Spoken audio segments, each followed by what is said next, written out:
As part of a unique EU project, researchers all over Europe are now working on developing a technique that will make it possible for several cars to form a convoy in a road train, where the vehicles wirelessly communicate with each other and are manually steered by a professionally trained driver in a lead truck. The aim of all this research is to make traffic of the future safer, at the same time that fuel consumption and environmental effects are considerably reduced. An additional bonus will be an improved traffic flow, as road capacity will increase when cars are driven closer together.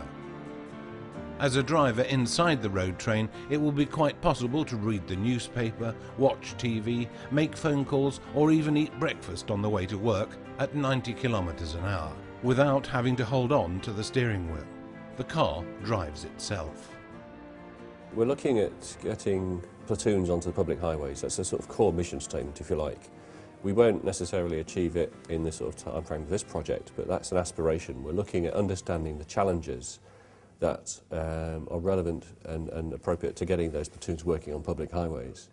We want to develop the technologies that have those platoons working together, having vehicles cooperating using vehicle-to-vehicle communications, with a lead vehicle that is a professional driver who's been trained to lead the platoon. We believe that platooning can be safer than normal driving today.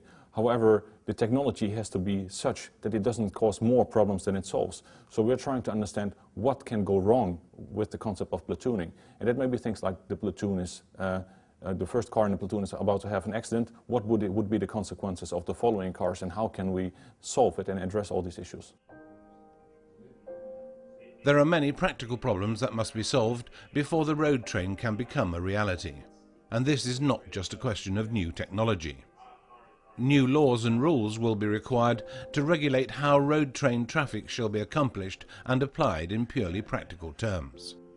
It is also a question of whether the 7 companies that are now collaborating in safe road trains for the environment can find reasonable solutions that function and that can be accepted throughout the whole of Europe. We're in as you say, in the initial phases of the project.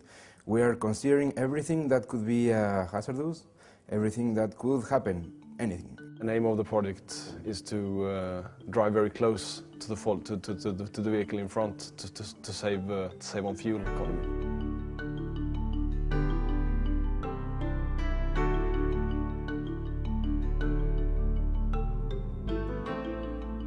Here at Tecnalia in Bilbao, in the north of Spain, they are already testing the new technology in an advanced road train simulator.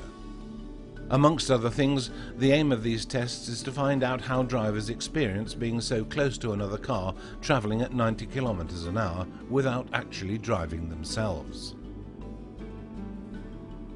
We are learning how people react when they drive in such close situation, when they are driving very close to the vehicle in front, or how they feel when driving in such platoon systems.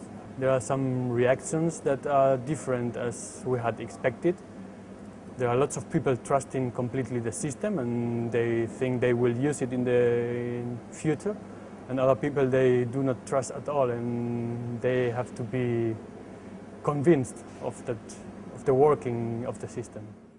And even the researchers here in Bilbao admit that it feels a bit unusual to sit and read the newspaper on the motorway and not have full control of the car themselves.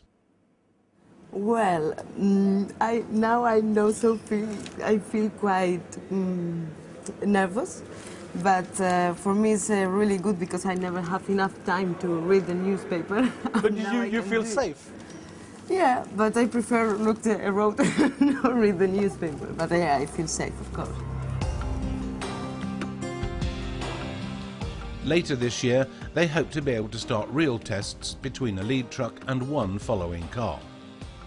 At Volvo Cars in Gothenburg, the new sensor and advanced steering systems have already been installed and tested with extremely promising results. Right now we're building up the first prototype vehicle for a platoon. And as compared to a production vehicle, something which is really new is that we have to steer the vehicle automatically. So the vehicle has to automatically follow the car which is in front.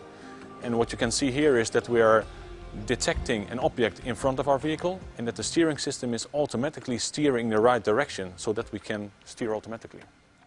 Communicating wirelessly is a difficult subject, and depending on the environment we're in, if we're on the road, for example, or if we're in a tunnel, or if we're in a city, the characterization of the performance is going to be completely different. And so we start with this very simple environment, which is a shielded room like this, and then we make measurements, other measurements later on, and get a characterization of the system. And then of course we design the control system for the platoon.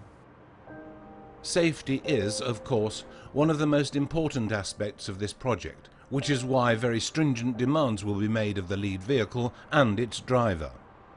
The lead vehicle driver should be a professional with additional training for leading other vehicles in a platoon. The driver will be supported by existing safety technology such as alco-lock, driver alert support and electronic stability systems that support driver attention and minimize accidents. In addition, Volvo Technology is now working with the development and installation of different types of aids that will further increase traffic safety. So we have a video camera here mounted in the dash, which is looking at the driver's face.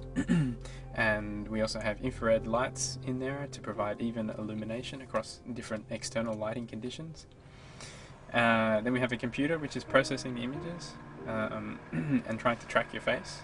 Tries to measure the orientation of your head.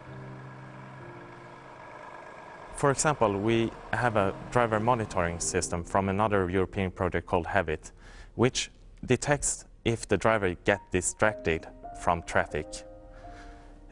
Based on these driving support systems, we help the driver to lead the platoon in a safe way through the traffic.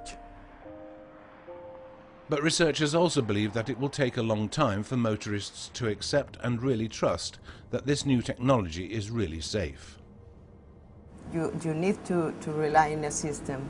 Your life is in the hands of the system, not in your own hands.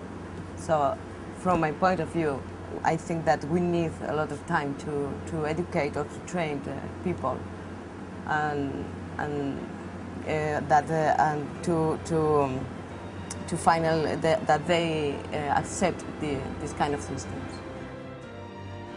Even if researchers already know that it is completely possible for cars to communicate wirelessly with each other in this way, they are also very aware that it will take at least another 10 years, probably much longer, before the rolling road trains become a reality. I think there's an enormous potential in this project.